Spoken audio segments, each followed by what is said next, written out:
阿离，沈家对不住你。我和大郎成亲第3天，他就病逝了。沈家给了我退亲书，是二郎写的。他昨日才从军营赶回来，只一眼，我后背便麻了。我爹来了，他的眼睛一直往沈家钱匣子方向瞟。爹，你当真是来接我回家的？自然，阿离啊，你娘走得早，爹这些年糊涂，如今想明白了，爹哪能看着你在沈家受苦？回去。你当真改了那些坏毛病？改了，再犯我就不是人。人总要给自己留点体面。爹，这次恐怕要让你失望了，我不可能跟你回去的。沈娘，这退婚文书我先收着。阿离，饭做好了没有？我饿。太奶，家里没有吃的。哎，那就让你二哥多干点活，他壮。小满年幼，太奶要人照顾。沈二哥回军营，家里总不能只剩他们一老一小。可你……等家里安顿好了，我再走。沈二哥放心去军营，家中有我照看，待小满能照顾自己，老太太也有了安身之处，我自会离开，不拖累沈家。你想好了？想好了。留下来，不后悔。你疯了！人家退婚文书都给你了，你还赖在这里做什么？等着让人家撵吗？跟我回去！爹的眼睛流露出贪婪之色，他根本不是为了我好，而是想拿我去换更多的好处。我不回。我是你亲爹，所以我才知道你是什么货色。灵堂前，别搅得我兄长不安宁。我心里震了一下，不是怕江有和，是怕沈直。既如此，留下吧。退婚文书你收着，若哪日想走，先把文书办清，再堂堂正正走。多谢沈二哥。阿离姐姐别走，我会洗碗，我还能给太奶照料起居。我又不是小孩子，用不着你们围着转，我身子骨还硬朗着呢。那你们至少把饭先端来。那时我只觉得沈家这个只剩老小的家，留我下来是我心软，也是我没别的路可走。可我没想到，5年后我真想走时，最先问我愿不愿留下的，竟是当年亲手写下退婚文书的沈二郎。沈大郎下葬后的第3日，沈娘病倒了，丧父丧子接连而来，压得她再也承受不住。我每日熬药煮粥替她擦身，夜里还要哄小满睡觉。沈直不大会照顾人，他只会劈柴，二郎把厨房烧的都是烟，把老太太呛得直咳嗽。二郎啊，要把咱家点着吗？姐姐，二哥是不是不会烧火？我是说二哥真棒。我忍着笑，把药碗递给沈娘。阿离，别怪沈娘，我知道她说的什么。当初沈家拿6两银子把我接来，说是2家定的亲，这件事儿我可从来没怪过谁。我娘死得早，我爹江有福被坏毛病拖得昏天黑地，家里不是债主上门，就是他酒后发疯。比起江家，沈家反倒像个能喘气的地方，洗衣做饭，喂鸡劈柴，伺候老太太，照顾小满，给沈娘揉腿，替大郎熬药。大郎待我很好，身体弱，却总在我忙完后偷偷把自己的点心留给我。他教我认字，教我写名字，2个字我练了半年，仍写得像2只被采瘸的螃蟹。阿离已经很厉害了。他临终前还让沈直替他写退婚文书，说不能耽误我。我心里难过，却也知道他是真的善，善到自己已在病中，还怕我以后活不好。沈娘撑了1个月，也跟着去了。那日下着雨，沈直跪在坟前，一言不发，雨水顺着他的眉眼往下落。我撑着油纸伞站在旁边，看他单薄的背影。第一次觉得他也不是天生刀枪不入，他才20，只是已经没了爹娘兄长。又过了2日，他丢了一个袋子给我，我打开一看，里面是碎银和铜钱。都给你。沈二哥在军中也要花用。我用不上。二哥，你不用吃饭吗？军营管饭。管家眷嘛。你也20了，该学着顾家了。阿离姐姐，你慢点儿，没人跟你抢。江姑娘，我每2月寄一次军饷回来，小满和太奶就劳烦你了。她叫我江姑娘，我愣住了。婶儿哥放心，江有福若再来，我会应付。他打不过我。阿玲姐姐可厉害了，上回拿锅铲赶狗，狗都绕路走啦。沈直的眉心松了一点。他走那日天刚亮，我在院门口送他。退婚文书收好。别被你爹骗走。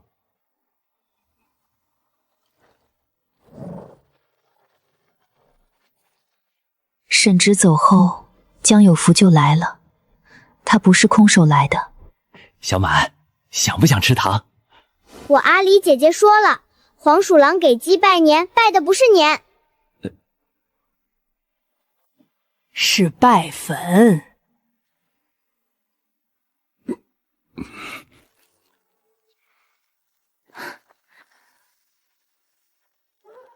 爹来做什么？这不是想你了吗？你看你，沈大郎走了，沈娘也没了，还守着这破院子做甚？跟爹回去，爹给你寻了门好亲。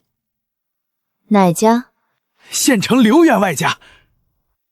那个年纪比我大很多，名声也不太好的刘员外。年纪大些会疼人。年纪差这么多，说话都未必说到一处吧。这门亲不合适，别听他胡说。刘员外出多少银子我不知道，但江有福敢上门，就说明他已经收了钱。你干什么？记账。账本在你手上有什么用？有用，至少能记下你今日说过的话。江离，你别后悔，等沈家没米下锅，看你跪不跪着求我。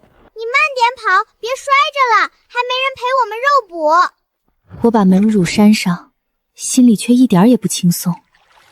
果然，3日后，我去河边洗衣回来，沈家的钱将空了，沈娘留下的1只银子也不见了。阿离呀，你爹说带我去看戏，我还没坐上车，他就说戏唱完了。阿离姐姐，你也没了。我站在屋中，手脚冰冷。阿离姐姐，你做什么？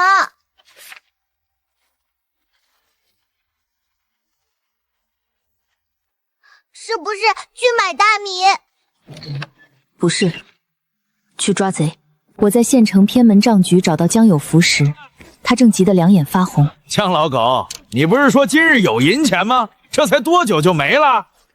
爹，阿离，你怎么来了？和你算算，你拿了闺女婆家多少钱？你这丫头胡说什么？反了你了！我是你爹。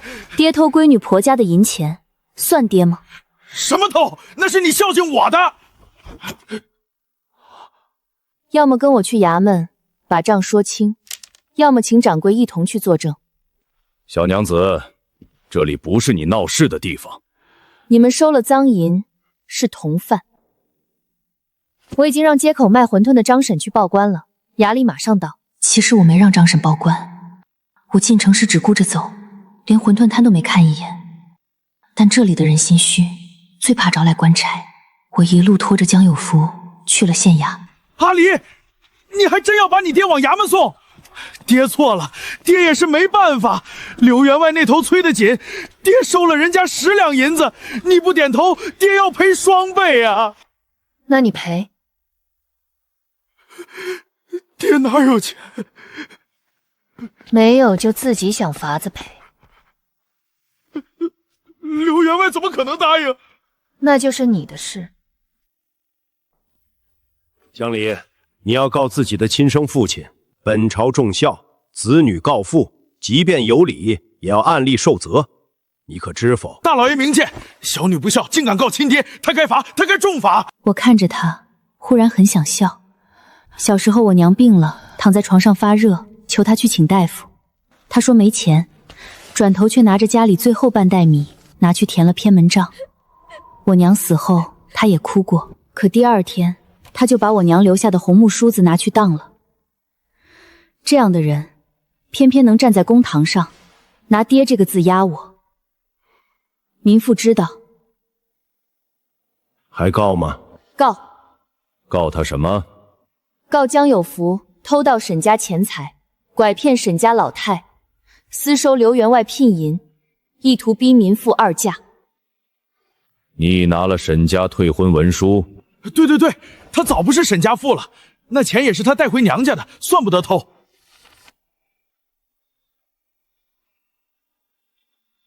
退婚文书未递官衙，未入籍册。民妇如今仍住沈家，照顾沈家幼妹与祖母。江有福偷的是沈家的银钱，不是民妇私产。谁教你的？我父沈大郎教我识过几个字。沈家钱何在？我那是……若不认，便查封偏门账局。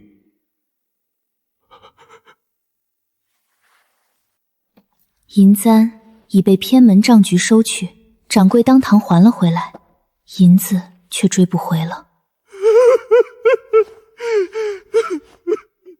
既无银偿还，立债据，3年内归还沈家13两2钱，若逾期不还，支30，收监半年。还要写明，不得再以妇女之名逼我归家嫁人，否则同罪。江离，呵呵，胆子倒是挺大的。大人明察。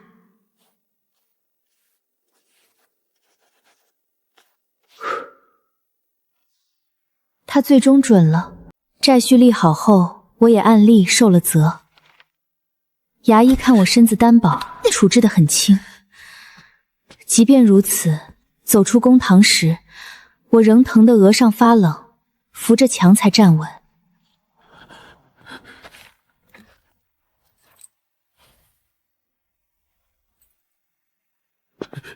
你想干什么？爹，下次再偷，我就不是告官了。那你想怎样？我如今已经没有退路，真把事情闹到众人面前，也不怕。出县衙时，天已经暗了。那个替我亲手的衙役姓赵，叫赵全。回去好生养着，姑娘家别总拿命硬撑。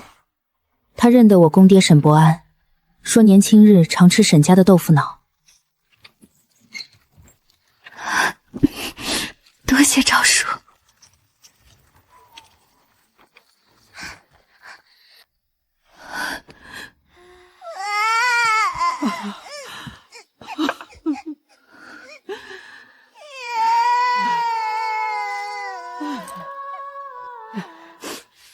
阿离呀，打赢了吗？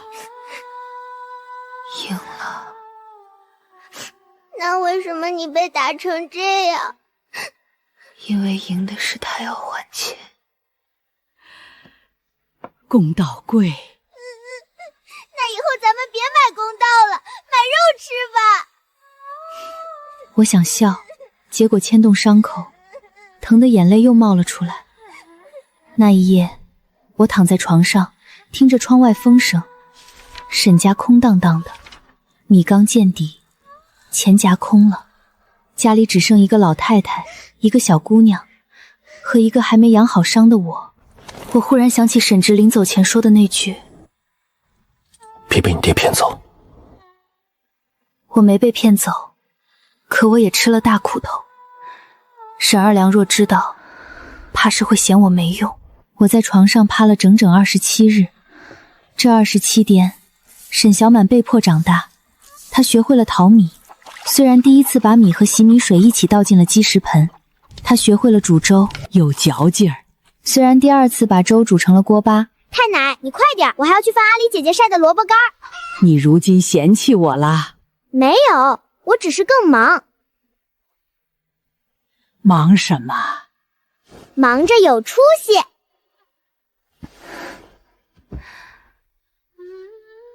等我终于能下地，家里已经穷的老鼠进来都要含泪留下半粒米。沈直说2月祭祀军饷，可离他走才过去1个月，还有1个月怎么熬？我翻遍了屋里，只找出37文钱。要不把它当了吧？他值几个钱？在我心里值100两。那别当，咱家发财了。明日我去县城找活儿。你伤还没好。好了。你走路还像鸭子。鸭子也能挣钱。第2日天不亮，我背着一个旧布袋去了县城。县城南街热闹，早点摊冒着白雾，肉包子的香气钻进鼻子里，馋得我肚子叫了一路。我挨家挨户问有没有活，茶楼不要女工，酒肆嫌我瘦，布庄说昨日刚招满。一家药铺倒是让我撵了半日药，给了8文钱。姑娘，挣钱不易呀。第3日，在县城的活更难找了。我在街口站到快晌午，饿得眼前发花。抄书，10页1文，字迹工整即可。我心动了，大郎教过我认字，虽然不多，但好歹能写。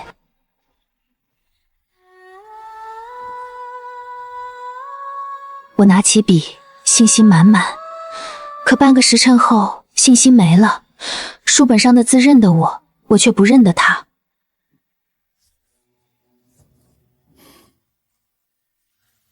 这个字不会。横，香草名。多谢。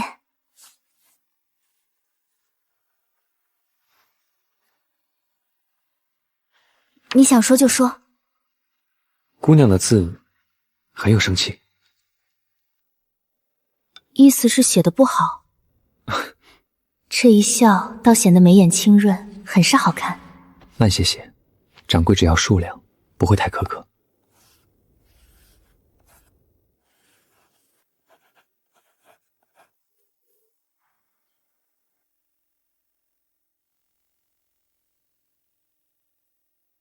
姑娘若不嫌弃，先垫一垫。骨气和肚子打了一架，肚子赢了，多谢，我会还你的。不用。冷的，硬的，却香得我差点落泪。那日我抄到日头偏西，终于凑满10页。这是字？是吧？像是猫抓的。猫抓不出这么多笔画。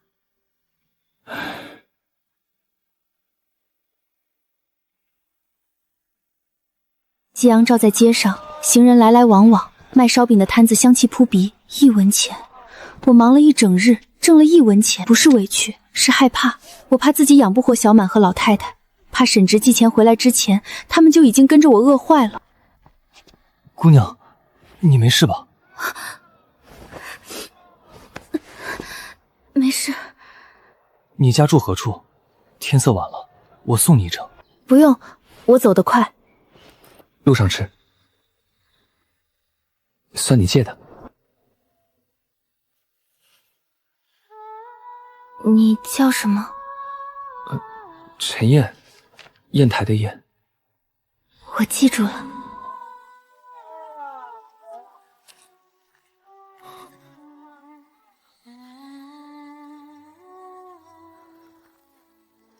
后来我常想，若人生只照那日走下去，陈砚该是极好的人，温和清白，像一盏夜里不太亮却很稳的灯。可惜有些路走着走着会突然刮起风，灯还在，路却未必一直平稳。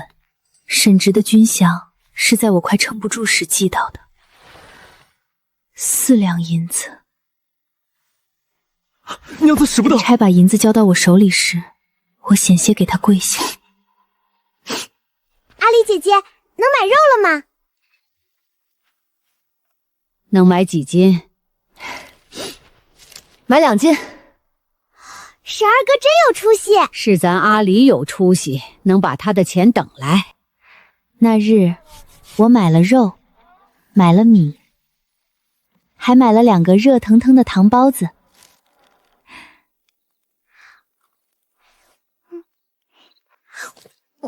太甜了，甜得我眼睛流汗。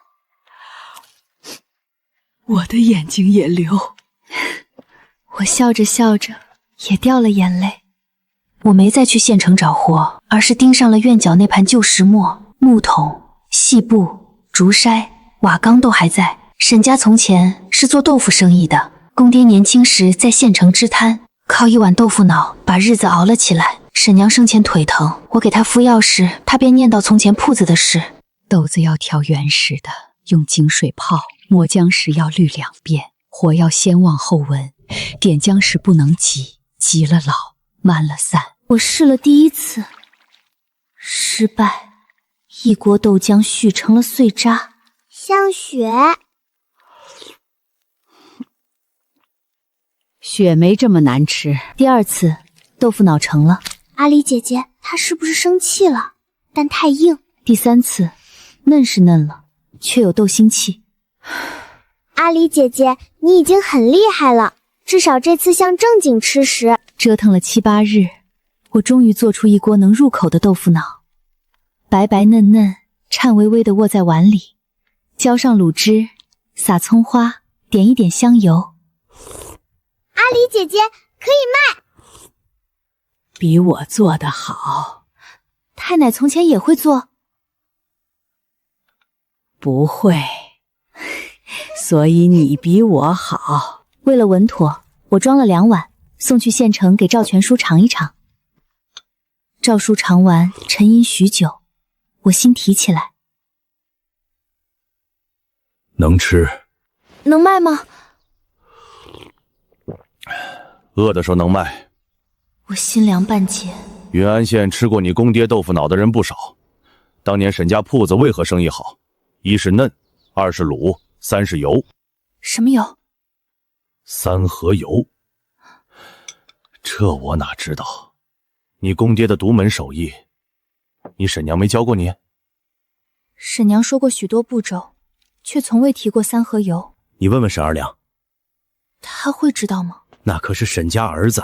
沈直年少从军，很少在家，更何况这方子拿着退婚文书的阿离问他要，合适吗？你如今养着他妹则太奶，替沈家守着门楣，问一句不过分。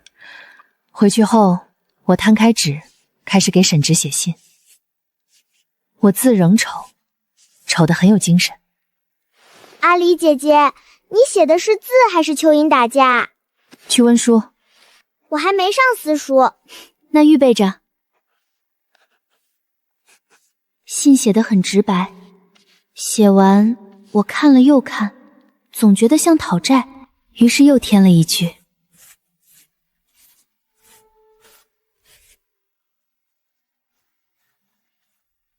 添完这句，倒像家书了。信寄出后，1个月没有回音。我起初每日盼，后来不盼了。他与我本就不熟，我不愿。阿离姐姐，二哥会回的。你这么笃定？我二哥以后要当大将军，大将军说话算话。他答应你了？没有。那算什么话？我替他说了。小满有出息。又过了10日，一差来了，除了4两银子，还有一封信。信封上2个字：阿离姐姐，笔锋冷硬，力透纸背。我盯着那2个字看了很久。阿狸姐姐，你快拆啊！我拆开信，沈直写的不多，却把三合油的法子写得清清楚楚。火候如何？何时入姜？何时滤渣？何时封坛？香麻油、猪板油、鸡油。末了还有一句：卤中可添鸡杂、鲜。再末了只有4个字：家中勿忧。我看着那4个字，鼻尖酸了一下。二哥说什么？他说咱们能发财。真的？我去等。等什么？等发财进门。做出三合油那日，整间厨房都是香的，不是寻常香油的冲香，而是一种绵密厚实的香。热油滤过姜片，封进小坛里，等凉透后再开盖。那香气轻轻一冒，连院外的狗都蹲在门口不敢走。阿狸姐姐，这油能拌鞋底吃吗？你可以试试。算了，鞋底配不上它。豆腐脑重新做了一锅，白嫩细滑，勺子一碰便轻轻颤。卤汁里添了鸡杂，鲜味被三合油一压，香得人心里发慌。小满吃第1口时，整个人都不说话了。不好吃。阿狸姐姐，我觉得我以前白活了。这才像沈家的味儿。我心头一松。第2日，我推着借来的木车，带着小满去了县城南街。没有铺面，只能先摆摊。旁边卖馄饨的张婶看我年轻，又是被退亲的女子，怕我被人欺负，特意给我让了个靠里的位置。头1日卖，胆子大点，吆喝起来。然后站了半听钟，一个字没吆喝出来。沈家豆腐脑儿不好吃不要钱，吃了还想吃，走过路过不要错过。我阿狸姐姐漂亮，豆腐脑更漂亮。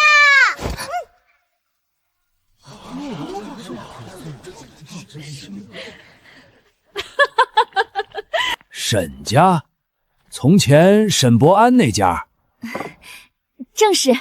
来一碗，若不是那个味儿，我可不给钱。你这小丫头会做生意。不好吃不要钱，好吃给双份。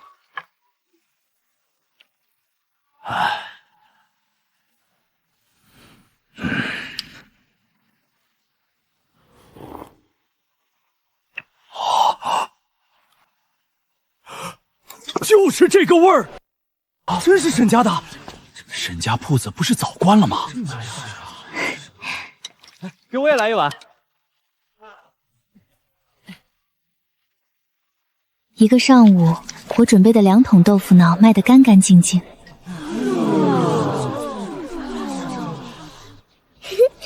阿狸姐姐，我们发财了吗？我看着袋子里的铜钱，心口跳得厉害。不算发财，但能活，能好好活。摆摊的第7日，赵叔带着2个衙役来吃。像了，沈伯安若在，定要夸你。我心里一热，眼泪流了下来。当天回家，我把赚来的钱倒在桌子上，一文一文地数。老太太坐在旁边监督，监督着就打起了盹。我把钱分成了3份，一份买豆子和鸡杂，一份攒着还赵叔人情，一份留存家用。阿狸姐姐，不给自己买簪子吗？不急，这个急。第2月生意更好。第3月，我租下南街尾一间小铺。铺子不大，前头能摆4张桌，后头有灶房，院里还有一口井。楼上2间小屋正好住人。我把小满和老太太从村里接到县城。这是进京吗？不是，进县。县里有没有皇帝？有县令。那差点儿。门板老旧，屋里灰尘很大，可那一刻我像看见了一座金山。这是我们以后的家，也是我给自己挣出来的路。铺子开张那日，我挂了块木牌。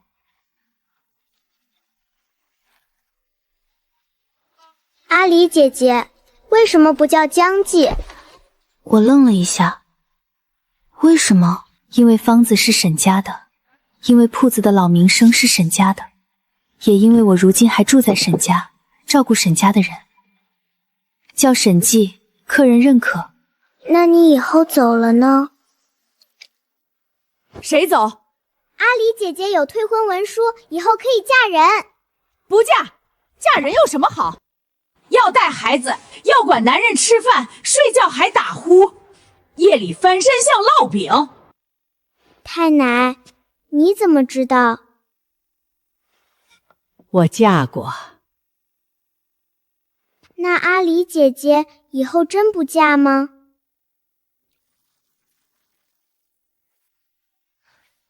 以后的事以后再说。阿离姐姐，你每次这样说就是不想告诉我。其实我也不知道。20岁时，我只想不被爹逼回去；21岁时，我只想让小满和老太太吃饱；22岁时，我想把铺子做好。至于嫁人，那像是很远的事，远的隔着山，隔着水，也隔着一纸被我压在箱底的退婚文书。可我没想到，远事也有走近的一天。更没想到，先把这件事挑到眼前的人，不是我，而是那个曾给过我一块炊饼的陈燕。沈记豆腐脑开到第3年时，小满已经进了私塾。阿离姐姐，我若不是读书的料，你会失望吗？不会，我会盯着你补课。你不是说不会失望吗？补课和失望是2回事。阿离讲理。小满哭丧着脸进了私塾，教他的先生正是陈燕。江娘子3年过去，她中了秀才，仍穿青衫，只是比从前沉稳了些。陈先生，你们认识？从前陈先生借过我一块饼。救命之恩。不过1块饼，算不得。我阿离姐姐说过，饿极了的时候，1块饼能比1两银子重。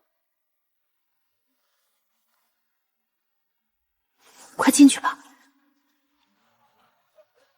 此后陈燕常来铺子吃豆腐脑，一开始只是偶尔，后来几乎每日。阿离姐姐，陈先生是不是很穷？读书人大多手头紧。那他为什么天天来？喜欢吃。阿离姐姐，你是真不知道还是装不知道？温书去。我不是不知道，只是有些事知道了也要装不知道。我是退亲女子，陈燕清白秀才，年轻有功名，她以后是要考举人的。可人心不是铺子里的账本，不是说不记就能干净。有一年秋未，陈燕落榜。她回来那日下着雨，浑身湿透，坐在铺子角落，一言不发。先吃点儿。我又没中。那就再考。说的容易，是不容易，可你还年轻，人活着只要不是死局，都能再走一步。我想起从前那个蹲在巷口哭的自己，那时候我也觉得完了。可后来沈直的军饷来了，三合油的方子来了，铺子也开起来了。人总要熬，熬过一口气，前头就可能有光。陈先生，你学问好，只是这回运气不顺，3年后再去，兴许就中了。你真这样觉得？嗯。若我中了呢？那便恭喜陈举人。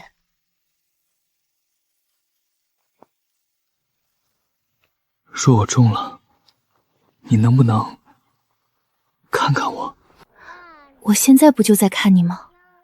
不是这样看。雨声噼啪落在檐下，铺子里没什么客人，后厨小满正在背书，背一句叹3口气。我却忽然觉得周遭安静下来。陈燕攥着碗沿，像下了很大决心。江离，我想照顾你，也想正式向你提亲。我心口一跳，陈先生，这话不可乱说。我没有乱说，我知道你有退婚文书，也知道你这些年为何留在沈家。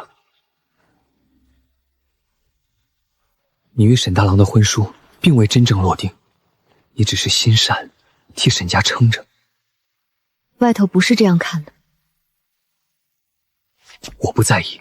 你不在意，你的前程也不在意。他沉默了一瞬，我见他沉默，反倒松了口气。人只要还会权衡，就不会做糊涂事。我会考中举人，等我有了功名，旁人便不敢轻慢你。我看着他，心里忽然软了一点。陈燕不是坏人，甚至是很好的人。他记得我困窘时的一块饼，我也记得。他知道我不容易，从不拿退妻女子几个字压我。他喜欢我，不轻浮，也不逼迫。等你中了再说吧。你同意了？你愿意等？陈先生，豆腐脑凉了。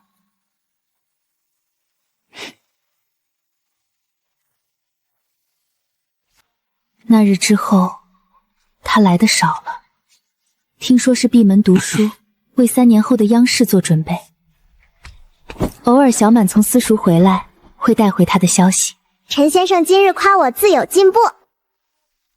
陈先生今日咳嗽了。陈先生问你最近累不累？好好读书，少传闲话。唉，阿离姐姐，我觉得你这样不行。哪里不行？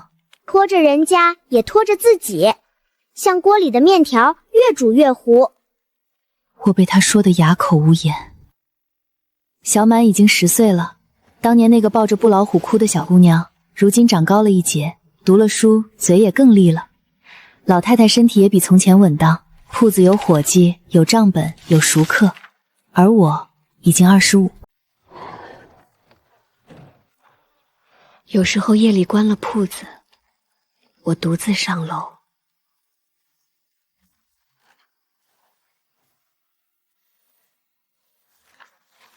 纸已经泛黄，墨色却仍锋利。沈直写下它时，怕是没想过，有一日我会真的用到。我也没想过。直到第5年冬，边关大捷的消息传回云安县，沈直成了将军，皇上准他回乡探亲。我听到消息时，正在揉面。阿离姐姐，我二哥要回来了，他真成大将军了。我手上的面粉扑了一身，心也跟着乱了一下。那一瞬间，我第一个想到的不是沈直衣锦还乡，而是箱底那封退婚文书。我想，等他回来，正好与他说清楚。听说了吗？沈将军要回来了。我想重新开始了。沈直回来的那日，云安县半条街都堵了，不是官府安排，是百姓自己围过去看的。边关大捷，敌军退回白狼山外，朝廷论功行赏。听说沈直护住了粮道，又带兵解了围城之困，立下大功。他被封为昭武将军。昭武将军有多大，我不太懂，但我知道，能让县令亲自出城迎的人，必定很大。小满一早就坐不住。阿丽姐姐，我能不能去城门口看？不能。为什么？铺子忙。今日谁还吃豆腐脑啊？都看将军去了。江娘子，2碗豆腐脑，再来1碗鸡杂汤。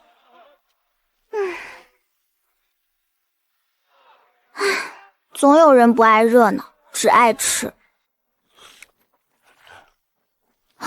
街上忽然响起马蹄声，先是远，后是近。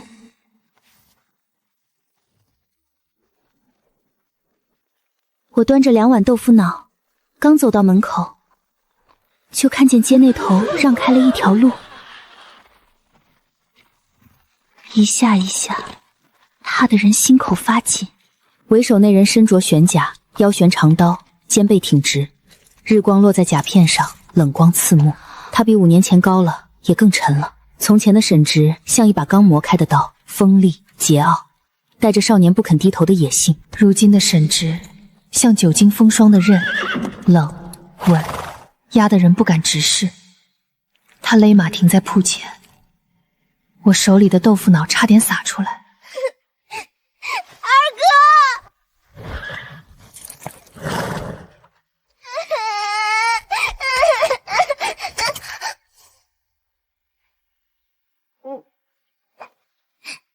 你身上硬。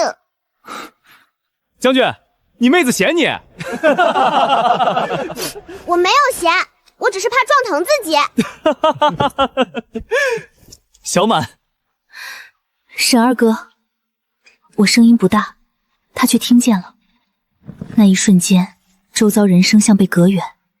江姑娘，不知是不是日光太暖，我竟觉得他看我的眼神并不似从前那般逼人。一路辛苦，快进来歇歇。今日不卖了，我二哥回来了，要吃的明日来。我刚坐下，你坐着也没用，全归我二哥了。早听将军说江娘子做的豆腐脑是天下第一，今日厚脸皮来讨1碗。还有鸡杂汤，将军在军营念叨3年了。我赶忙去后厨忙活，豆腐脑盛满大碗，浇卤撒葱，点3盒油，鸡杂汤也热着，粉条煮得软，饼子切成块，泡进去吸饱汤汁。兵将们吃相豪爽，几口1碗。江娘子莫怪，太好吃了。老胡肉，桌上静了一瞬，竟能吃5碗。方才还笑闹的人都慢慢低头喝汤。我忽然明白了个什么：边关大捷是百姓口中的热闹，可对他们来说，是很多人没能回来。那便给没来的兄弟也留1碗。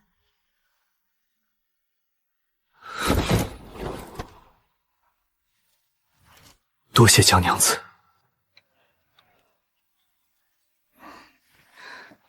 我被看得不自在，转身去擦灶台。那日铺子提早关门，沈直带来的兵将有的还要继续回乡探亲，吃完便告辞了。大庙村老宅已经收拾过，不如让他们先住那边。他们自会安排。3日后，我在南街客栈门口看见那4个兵将已经安置妥当，才放下心。阿丽姐姐，你怎么了？你二哥说的对，他们确实会安排。我的屋子呢？沈二哥要住这里？不然？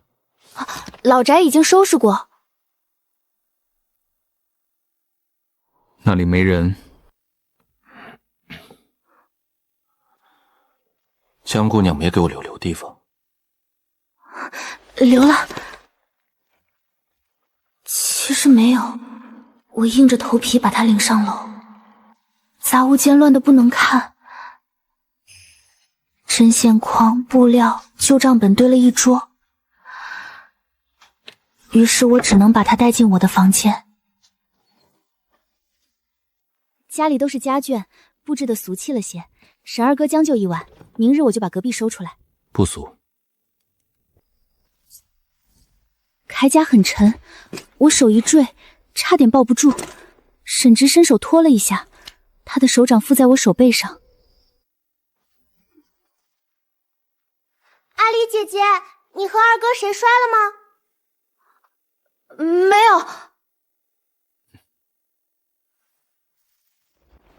江姑娘还是这么胆小。我何时胆小？第一次见我，你手抖的茶都洒了。那是茶太烫。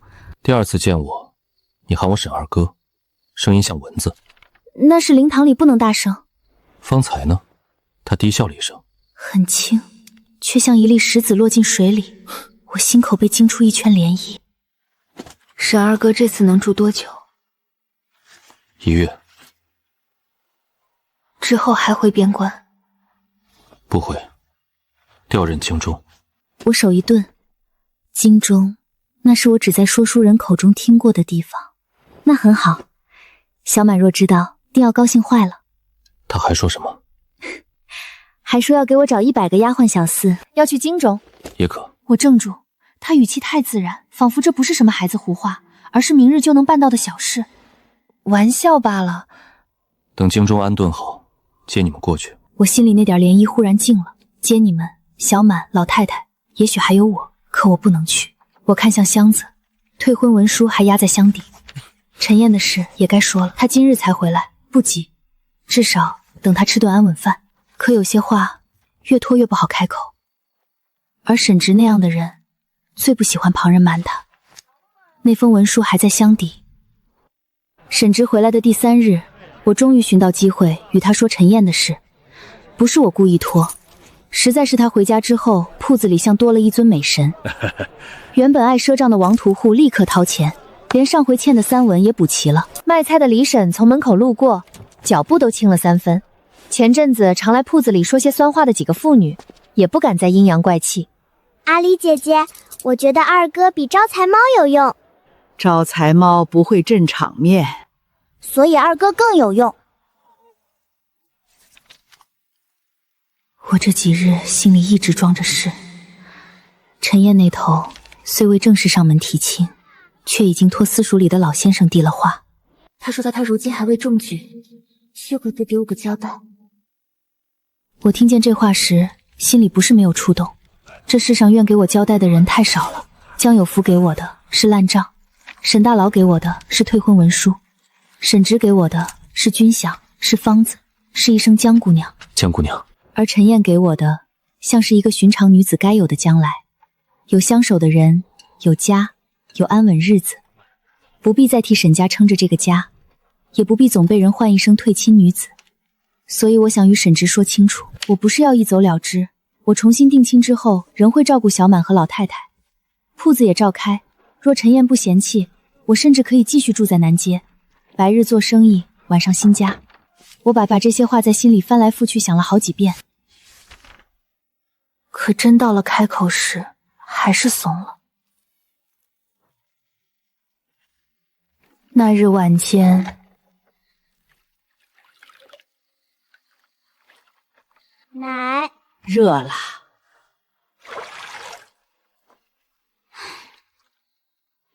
凉了。太奶，你这架势像皇帝一样讲究。皇帝也要吃饭睡觉，我也要吃饭睡觉，差什么？差一顶皇冠。那是差的有点多。他刚沐浴过，换了一件深青色长服，没有假衣，也没有佩刀，可他站在门口，仍像把整个厨房的光都压暗了。我端着木盆，心一慌，水洒了半盆。江姑娘怕我？没有。你见我已经洒了3次水，2次汤，1次面粉。沈二哥记性真好。军中活下来的人，记性都不差。他语气很淡，我却听得心里一沉。他才从战场回来，身上或许还有没愈合的伤，我却要同他说，我想重新开始了。可再不说，便更不合时宜。沈二哥，我有事想与你商议。说。陈先生你应当见过，就是小满私塾里的先生。他人很好，读书也上进。从前我困难时，他帮过我，后来这些年，他也一直待我不错。我想着，我如今也25了。小满进了私塾，太奶身子也稳当，铺子有了伙计，家里不似从前那般离不了人。也该办青青退婚文书了。沈二哥如今成了将军，又要去京中任职，往后小满和太奶跟着你，总会比跟着我好。退婚文书一直在我这里，若沈二哥觉得合适，等你这次走前，咱们去官衙把文书过了。沈直仍旧不说话，我鼓起勇气抬头。沈二哥放心，即便我重新定亲，也不会不管小满和太奶。陈先生说了，文书办清之后，我仍可照看铺子，也可时常回来看他们。若你们去了京中，我也会备好盘缠衣物。因为沈直笑了，不是高兴的笑，是很轻很冷的一声。陈先生说了什么？厨房本就不大，他一靠近，我几乎退无可退。你要不要定亲？沈家的人如何安置，铺子如何处置，都是他说了。连你往后能不能回来照看小满和太娘，也是他说了。我不是这个意思。那你是什么意思？我有些慌，也有些委屈。沈二哥，当年退婚文书是你写的，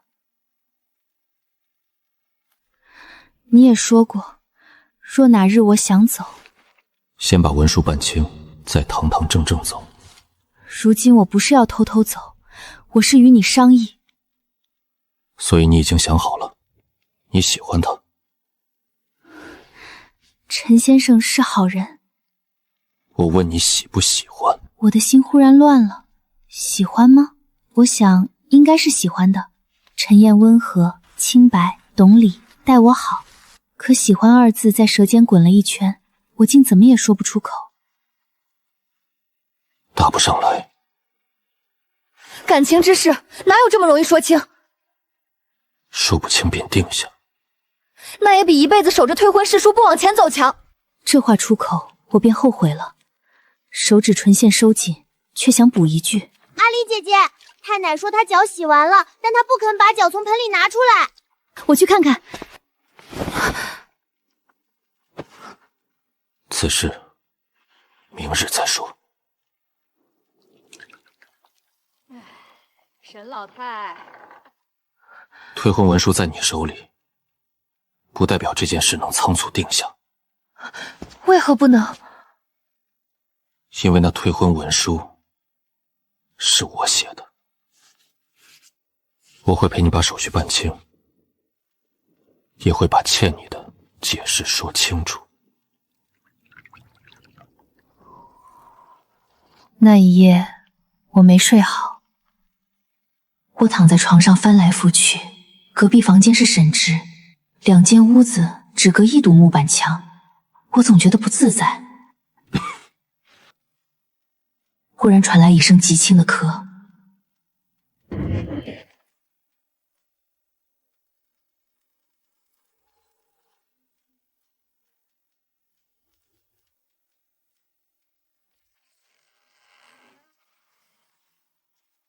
有事？我听见你咳，以为你旧伤犯了，药给你放门口，你自己用。不碍事。不碍事也该上药。明日若还不舒服，我去请郎中。阿离，这几年你寄来的护膝和后衣，我都收到了。我怔了怔，这些东西我每年冬天都会寄。边地骨寒，我只是想着他毕竟是小满的兄长，能照应便照应些。边关冷，备着总没坏处。你给陈燕也做过这些吗？没有。那便好。沈二哥，你问这些做什么？听说你想嫁他。我只是与你商议，并不是要偷偷离开。你已经想好了？还没有完全想好。可陈先生待人温和，也愿意接纳我的过去。我想为自己打算一次，这也不算错吧。这里不是你的家。这5年，你写信说家中一切安好，每次收到信，我都当这里还有一盏灯在等我。我的心像被轻轻捏了一下，酸得发疼。我不是这个意思。沈家待我有恩，小满和太奶也待我亲。可我终究不能一直不明不白地留下。退婚文书之事，日后再议。沈二哥，夜深了，回去睡，明日再说。我不会去为难陈燕。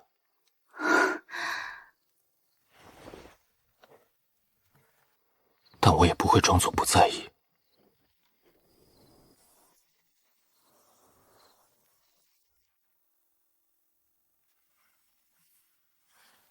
那晚风声很轻，可我心里却像落了一场雪，凉得清醒，也乱得厉害。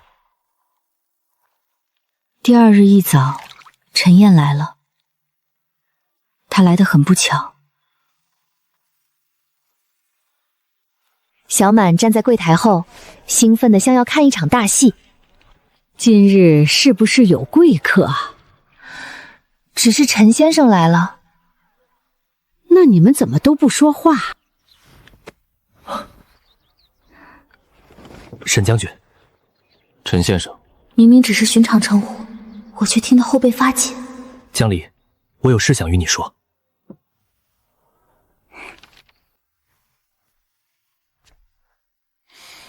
沈将军即在，正好。我今日来，是想正式向江离表明心意。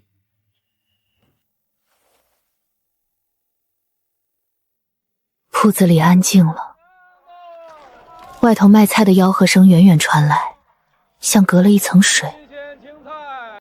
我知江离曾入沈家议亲，也知他这些年照拂沈家老寿，辛苦良多。可他与沈大郎并未真正成婚，手中也有退婚文书。于情于理，他都可以重新选择自己的日子。我听得心惊。陈燕平日温和，今日却不知哪里来的胆子，竟敢当着沈直的面说这些。你想娶她？是。我出身贫寒，如今也不过一介秀才，自知能力有限，但我会敬她，护她，也会尊重她开铺做生意。待来年相识后，不论重与不重，我都愿给她一个安稳交代。书生说话倒好听。你想清楚了？想清楚了。江离身后有小满，有太奶，有沈记铺子，也有外头许多闲言，你能全都接住？他显然想过我会被议论，却未必想过的这样细。若将来你外出任职，他是随你走，还是留下照顾小满和太奶？我原以为他会冷脸，会用将军身份压人。若他继续开铺，你能否真的不介怀？若旁人拿沈家的旧事议论他，你能否护他而不是让他退让？可他问的偏偏都是我和陈燕之间绕不开的问题。江离，你愿意吗？我心里乱作一团。每次收到信，我都当这里还有一盏灯在等我。可昨夜这句话像一根细刺扎进心里，拔不出来。陈先生，我还没想好。没关系，我等你想好。这是你上回说小满爱吃的枣泥酥。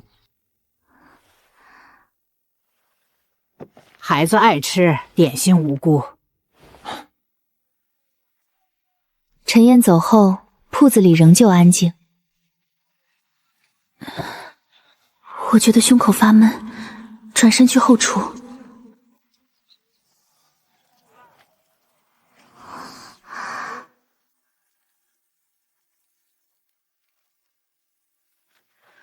沈二哥还有何事？你没想好。你希望我怎么回答？你不许我嫁陈燕，是因为她不够好，还是因为我不能离开沈家？若只是后者，未免太不讲理。我知道，所以我没有替你答，也没有替你赶他走。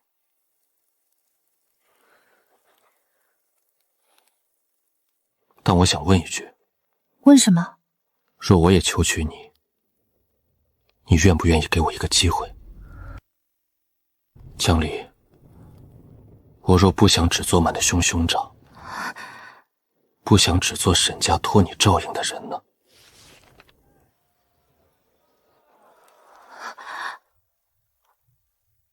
我被沈直一句话吓得险些把卤汤掀了。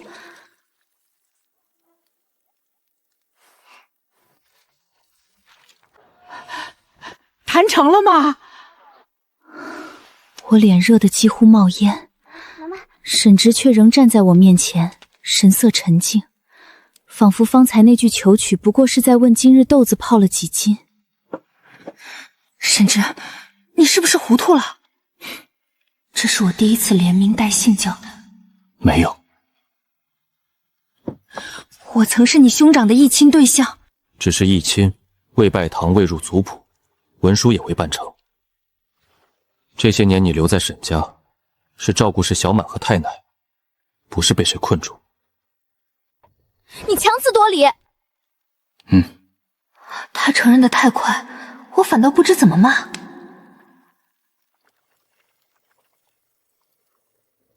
江离，我不是今日才有这个念头。第一年收到你的信，你说家中艰难，但一甚可上，让我无忧。他每说一句，我心里便像被轻轻敲一下。第二年，你寄后衣和护膝，说边地虎寒，要我保重。那些信我写得很寻常，我从未想过，他竟都记得。第三年，你说小满逃学，等我回来管教。第四年，你说铺子回本，太祖胃口很好，问我军中可有缺用。我在边关，没有家书之前，哪里都一样。后来每次一差来，我便知道我还有地方可回，我还有家。我的喉咙忽然发紧，那是因为小满和太奶。起初是。我心跳停了一拍。后来不是。你别胡闹，小满还在，太奶也在，若传出去，我会按规矩来，不会让你不明不白，也不会逼你答应。这次他没有靠近，也没有压迫，只是站在我面前，等一个答案。陈燕的温柔是一条平稳的路，沈直的喜欢却像夜里忽然燃起的火，暖是真的，叫人心慌也是真的。我不知道，我是真的不知道。那便慢慢想，但至少别急着答应旁人。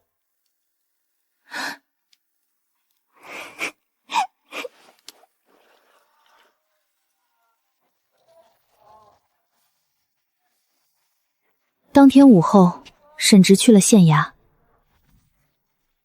我以为他要去找陈燕，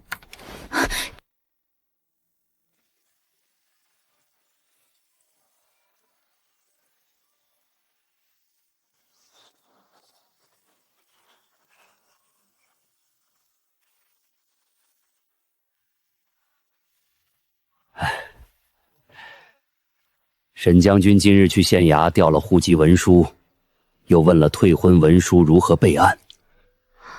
他问这个做什么？还能做什么？先把规矩问清楚，免得将来委屈了你。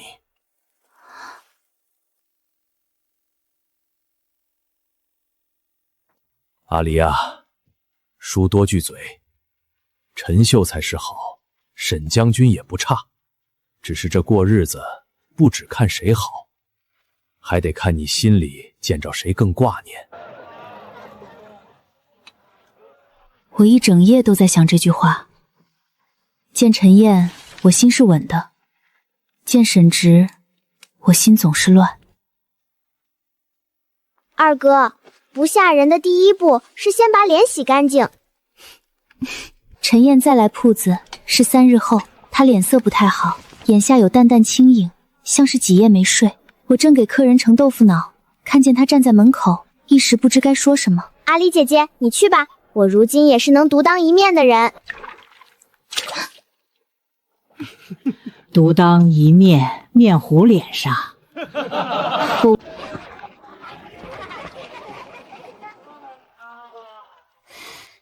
江离，沈将军昨日找过我。他说什么了？他没有为难我，他只是问我，若我真心求娶你，是否想清楚了3件事。哪3件？其一，我能否护住你，不受江有福纠缠，不受闲言逼迫。其二，我若来年不中举，能否接受你继续开铺养家，而非困你于后宅？其三，我是否真的不在意你与沈家的牵连？小满和太奶于你而言不是外人，你若嫁我，也不会彻底与沈家断开。那你如何答？我原以为我都能做到，可沈将军问我，若将来我外出任职，你是随我走，还是留下照顾小满和太奶？若你随我走，沈家老幼如何？若你留下，我又该如何？江离，我不怕你开铺，也不嫌你照顾沈家人，我只是忽然明白，我想娶你，是想与你过寻常夫妻的日子。陈先生，你听我说完，我敬你，也心悦你，可我问自己，若成亲后，你心里仍记挂沈家，记挂沈直，我能否不介怀？我没……或许你自己还没想清。那日我表明心意，你没有答应，不是因为顾及流言，也不是因为怕我前程受损，你只是下意识看了沈将军一眼。我不想做那个等你回头，却永远等不到的人。这是上回小满说喜欢的糖。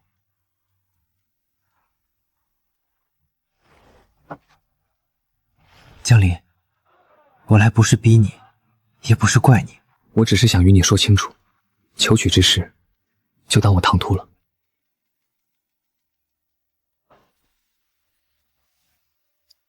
愿江娘子往后平安顺遂。愿陈先生金榜题名。陈燕走时，背影仍旧清瘦。我看着他走远，心里难受，却又隐隐松了口气。舍不得。沈直，你是不是早知道他会退？我只是问了他该想的问题。你凭什么替我试他？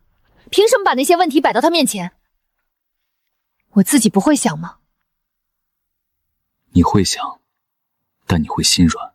他说对了，我会因为陈妍好，因为他不容易，因为他曾给过我一块饼，便不忍拒绝。那也是我的事。对不起。这是他第一次同我道歉，他说的有些生硬，像不熟。我心里的火一下没了着落。我不想你以后后悔。你怎知我嫁他会后悔？因为你看他走，会难过，但不会像听见我旧伤复发时那样慌。我的心猛地一颤，我想反驳，可嘴唇动了动，什么也说不出。给小满吧。纸包还带着一点温度，像一段终于该放下的旧恩。小满知道陈燕不再求娶后，抱着糖包沉默了很久。我以为她要难过。那糖我还能吃吗？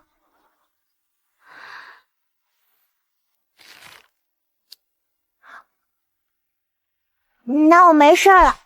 书生心善，就是缘分浅了些。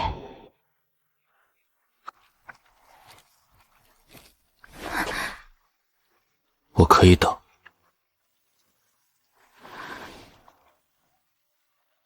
等你想清楚。陈燕走了之后，我与沈直之间变得很奇怪。你吃饭吗？你让一让。你别坐在前厅旁边，客人不敢结账。阿离姐姐，你这样不行，画本里男女定情前都要有称呼。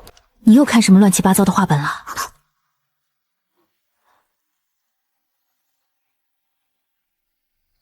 当天晚上，小满枕头底下的画本全被没收了。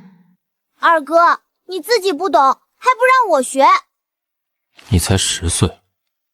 比如，不能随便替别人做主。比如，这样的日子过了几日，我心里那团乱麻慢慢松了一些。沈直没有再逼我，他偶尔去县衙见人，回来时会带些新鲜吃食，有时是糖炒栗子，有时是云片糕。有一日，他带回一只银簪，簪子样式简单，尾端刻了一朵小梨花。路过，看见了。路过银楼，还路过的更好，刻了阿离姐姐喜欢的花。我握着银簪，心里微热，却没有立刻收，太贵重了。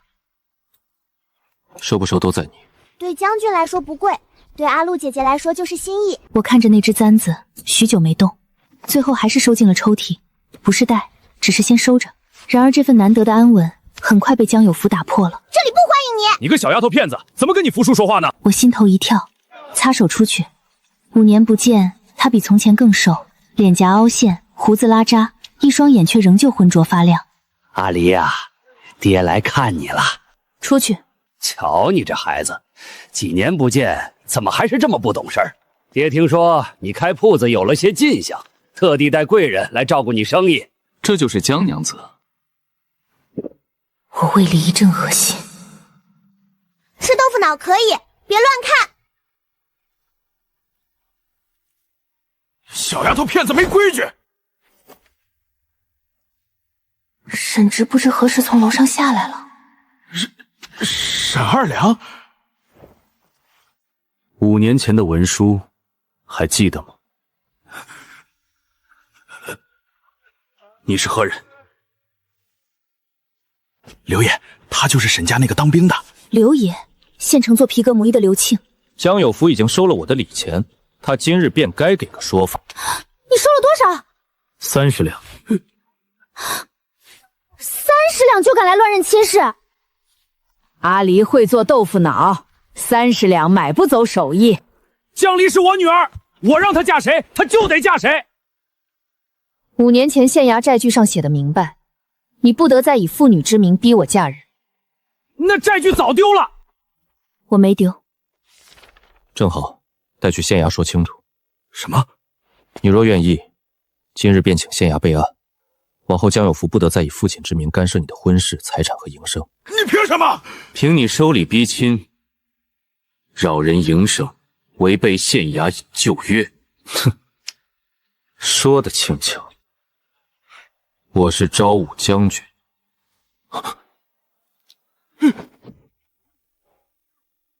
你方才说要他给你什么说法？误会，都是误会。既是误会，便去县衙把礼钱来处、旧约文书一并说清。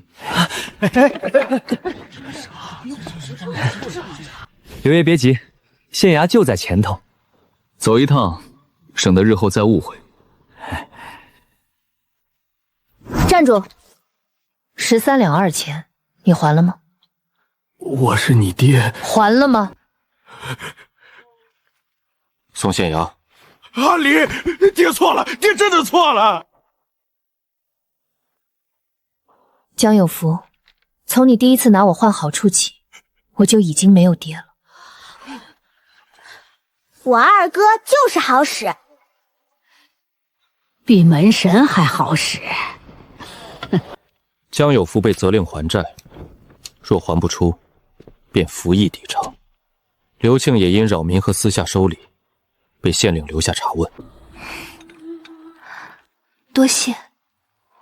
你不必谢我。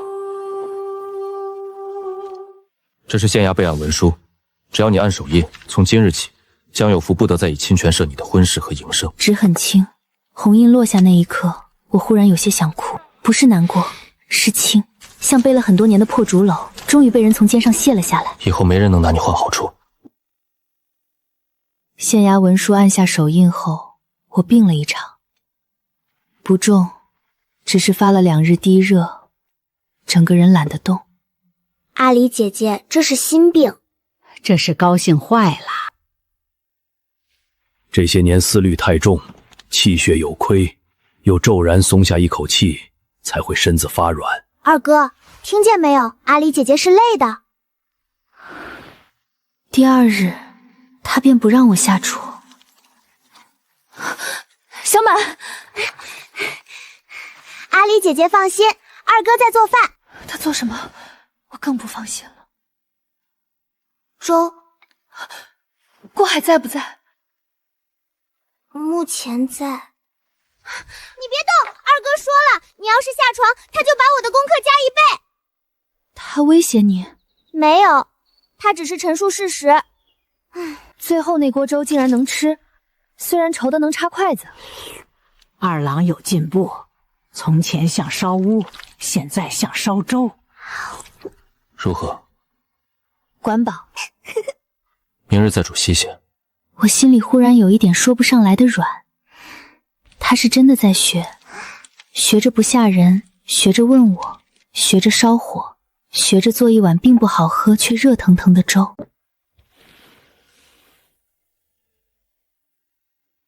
我带你回老宅一趟。回去做什么？祭拜我兄长。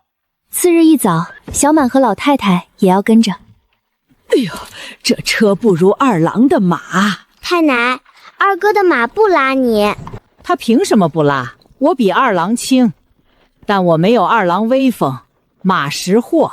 太奶，你如今很会见风使舵。活到70，总要会点本事。坟在九平山脚，沈家几座坟挨着，公爹、沈娘、沈大郎。冬日山风冷，荒草被吹得伏下又起。沈直站在沈大郎坟前，沉默很久。哥，我带阿离来看你。当年你让我写退婚文书，我写了。你说不能误他一辈子，我也记着。这些年他照顾小满，照顾太奶，把铺子也撑起来，沈家欠他很多。今日带他来，是想把话说清楚。往后他若愿意继续与我们同行，我会按理求娶；他若不愿，我也会堂堂正正护他离开。你也同他说吧，想说什么便说什么。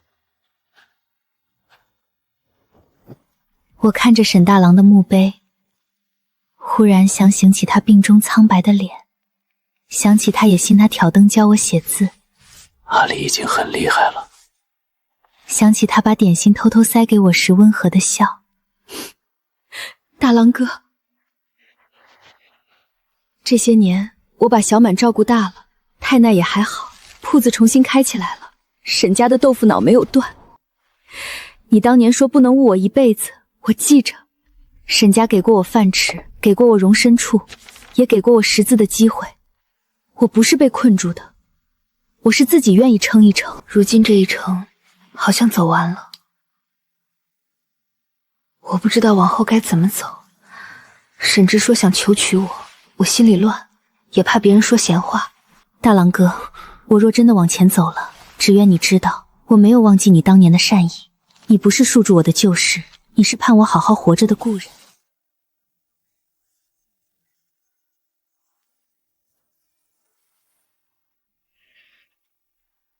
回城时，小满一直很安静，安静到我以为她伤心了。阿离姐姐，那我以后还能一直叫你姐姐吗？当然能。那若你真嫁给二哥呢？谁说我要嫁了？你在坟前说见我二哥旧伤复发会慌，见他烧火会心软，这跟话本里差不多。差不多啊。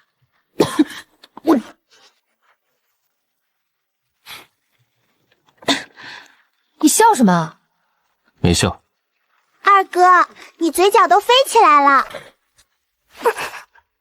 可那日之后，我再看沈直，确实与从前不同了。沈直探亲的日子过得比我想的要快，转眼只剩10日，京中来信催他启程。送信的人姓顾，名承安，是沈直从前军中的同袍。必先吃饭，必先吃饭。苦其心志，劳其筋骨，饿其体肤。怎么还不给吃饭？将军，你家里可比军营有趣。这位便是江娘子吧？久仰。顾大人客气。别，我就是个跑腿的。将军在军中没少提你。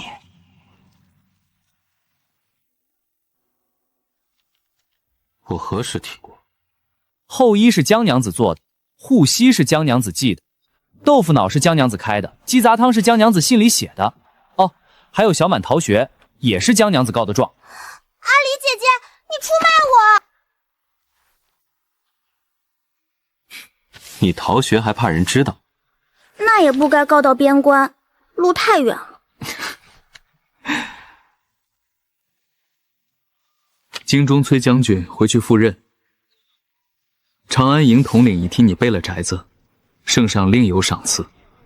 还有一桩，京中不少人听闻将军尚未定亲，都来探过口风，尤其是英国公府那位表姑娘，听说将军年轻有为，也让人问过一嘴。英国公府，听名字便是高门大户。表姑娘长得好看吗？听说才貌双全。会做豆腐脑吗？这应当不会。那不行。沈直如今不是当年那个孤身回家的少年兵，他是昭武将军，是要去京中任职的，那里有高门贵女，有圣上赏识。而我只是个开豆腐脑的，曾在沈家一国一门未成的亲事。我与沈直站在南街这间小铺里，似乎很近，可若站到京中那些高门前，便远得像隔着万重山。阿离姐姐，你是不是不高兴了？小孩子懂什么？我懂。话本里，女主一听有别的姑娘，就会胸口闷，吃不下，睡不着，还嘴硬说没有，还会偷偷叹气。你们俩以后少看少听。那你今晚吃得下吗？吃得下。结果晚饭时，我只喝了半碗粥。今日粥太稠，那粥是他煮的，但比上回好。顾承安的话，你不必在意。那是好事。你如今身份不同，若能与高门结亲，也能帮你在京中站稳。你想我硬？这是你的事。不是。你若愿意，便是我们的事。我还没硬。你收了，却不带。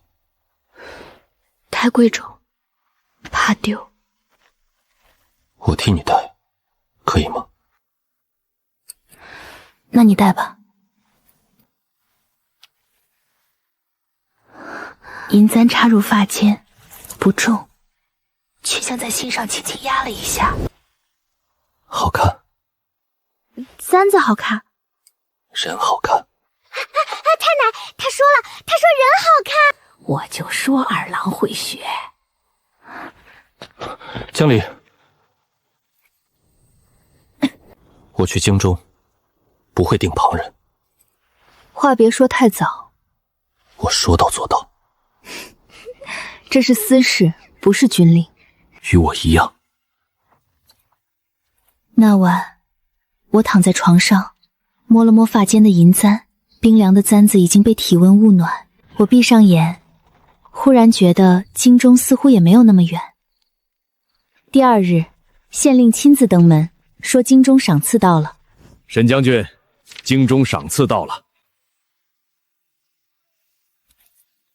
哎，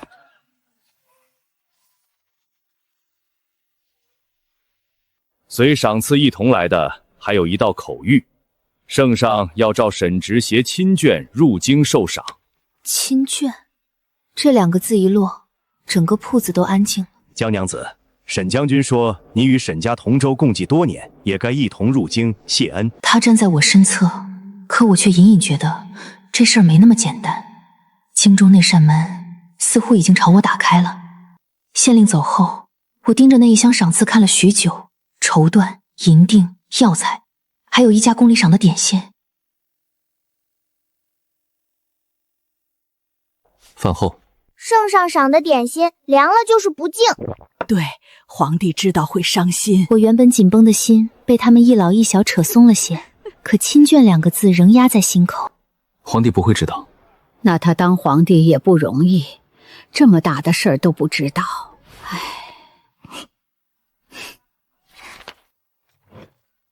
这回换他站在灶房门口，我站在院中。今日县令说的亲眷是怎么回事？圣上口谕，让我携亲眷入京。小满和太奶是你的亲眷，你也是沈家人。这话说得不清不楚。所以我想先与你说清楚。阿离，若你愿意，启程前我便正式请媒下聘，到京中后择日成婚。若你不愿，你便以沈家义亲的身份同行，到了京中住在女眷院中。等你想回来，我送你回来。铺子和老宅都还是你的。你舍得？舍不得。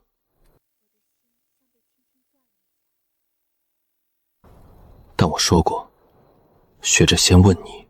从前我怕他，是因为他太像一把刀。如今我仍怕他，却不是怕他伤我，是怕自己一步踏过去，便再也收不回脚。京中会不会有人笑你？笑什么？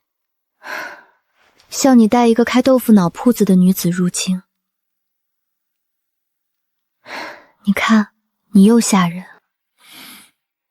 江离，我不怕别人笑，我只怕你不来。这一句比任何强硬的话都叫我心软，让我想一晚。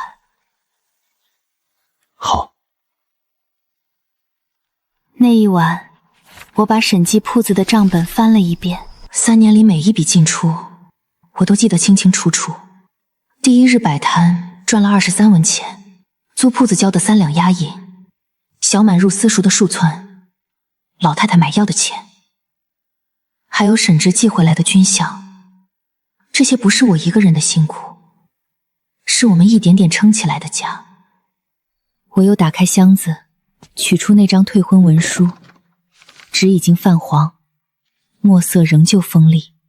如今再看，却忽然明白，它也可以是一道门。门外不是逃离，是选择。二哥，你以后若去了京中，千万别自己下厨，会丢将军府的脸。你读书读不好，也会丢我的脸。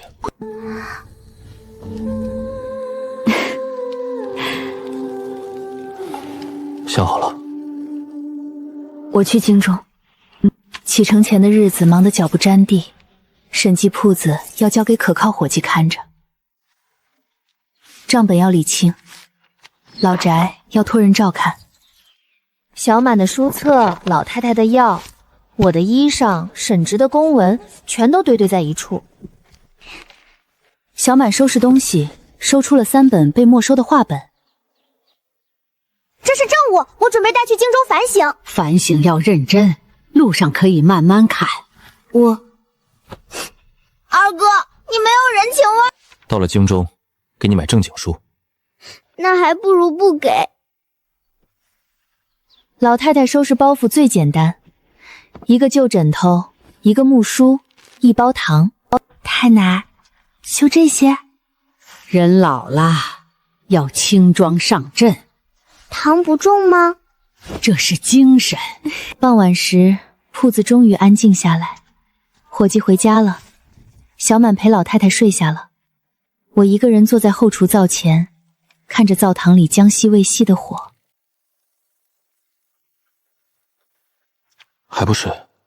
睡不着，我有些怕。怕京中？怕什么？怕那里规矩多，怕有人看不起我，怕小满不适应，怕太奶水土不服，怕铺子不在我手里就乱了，也怕什么？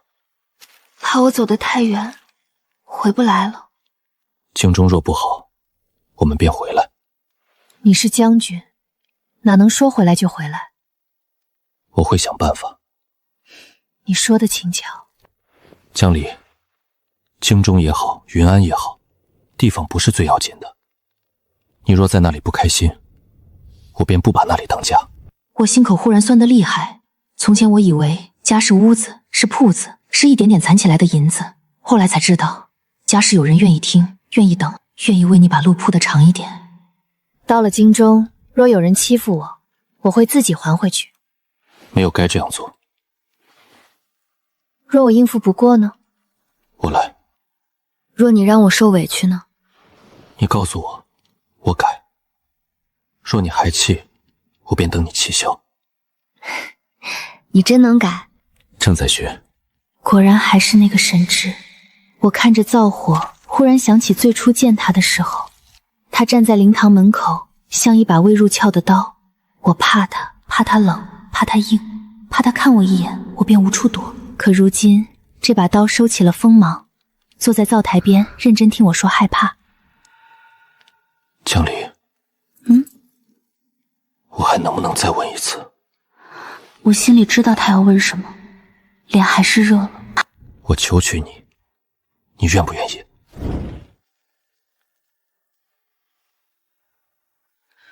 若你日后还像从前那样凶，我会反悔。好。若你让我受委屈，我也会反悔。好。若你到了京中，被才貌双全的表姑娘绕走，不会。我还没说完。这个不用说，不会。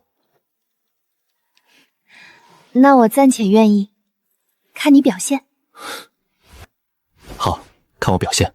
掌心有宝剑，是多年握刀留下的痕迹，可此刻摊在我面前，像是在等我自己选择。只是轻轻一握，没有越矩，却比任何话都郑重。成了，太奶，真的成了！我就说二郎会学。